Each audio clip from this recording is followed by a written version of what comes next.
Dalawang sospek na umano'y sangkot sa pamamaril na ikinasawi ng dalawang residente ng Pagadian City ang voluntaryong sumuko sa mga otoridad matapos ang tuloy-tuloy na follow-up investigation at hot pursuit operation sa Sultan Naga de Maporo, Lanao del Norte. Voluntaryong sumuko ang mga sospek na nakilala lamang sa alias Jam, 31 anyos, magsasaka, at alias Nur, 30 anyos at walang trabaho, kapwa residente ng SMD.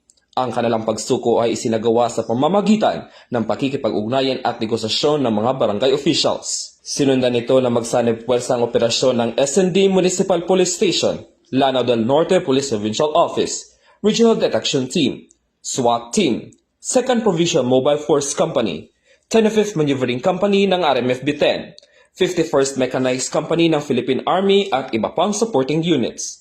Ang dalawang suspect ay umano'y konektado sa pamamaril sa Barangay Sugod, SND noong Agosto 7 na siyang ikinasawi ni na alias Jason, 37 anyos, at Brian, 22 anyos, kapwa residente ng Pagadian City. Bumabiyahe umano ito patungong Lanao del Norte sakay ang kanyang bao-bao kasama ang isa pang individual na mangyari ang insidente. Agad isinugod si alias Jason sa isang medical facility, ngunit kalaunan ay nasawi dahil sa tinamong tama ng bala. Habang na-recover ang bangkay ni alias Brian, Agosto 8 taong kasalukuyan, agad dinala ang dalawang sumuko sa SND Municipal Police Station para sa dokumentasyon at kaukulang disposisyon.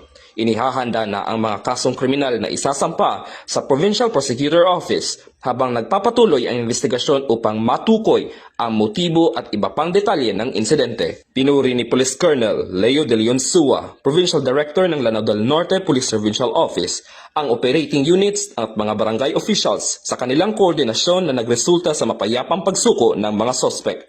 Patuloy namang hinihikayat ng Lanao del Norte Police Provincial Office ang publiko na makipagtulungan sa mga otoridad at agad iulat ang anumang impormasyon makakatulong sa investigasyon at pagpapanatili ng kapayapaan sa probinsya ng Lanao del Norte. Wala dito sa Lanao del Norte Police Provincial Office, ako yung PNN Correspondent, Patrolman Kim Luna, alagad na batas, tagataguyod ng Balitang Pulis.